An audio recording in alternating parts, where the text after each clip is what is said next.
Baru nak mula berniaga, hilang pula tempat tinggal. Itu kisah duka penjual kuih Halimah Mayin 60 tahun selepas rumah yang didiaminya sejak 24 tahun lalu musnah dalam kebakaran, membabitkan 2 rumah di kampung Alur Bakat di Bacok, Kelantan pada jam 3.30 pagi hari ini. Menurutnya, ketika kejadian, dia bangun untuk menyiapkan kuih cucur topi untuk dijual di hadapan rumahnya sebelum terdengar bunyi letupan api, sebelum terlihat api membakar kapet di ruang tamu di rumahnya. Dia dan anak sempat keluar menyelamatkan diri sehelai sepinggang. Halimah berkata, suaminya Azmi Wahab, 59 tahun, sempat menyelamatkan diri kerana ketika itu dia kebetulan berada dalam kereta Pro 2 Viva mereka.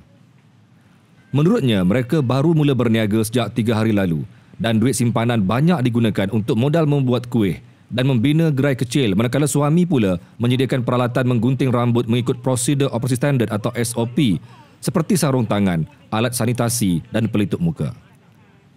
Kebakaran itu turut membabitkan rumah ibu tunggal warga emas Siti Hawa Hamad yang tinggal 7 beranak termasuk cucu berusia 10 bulan.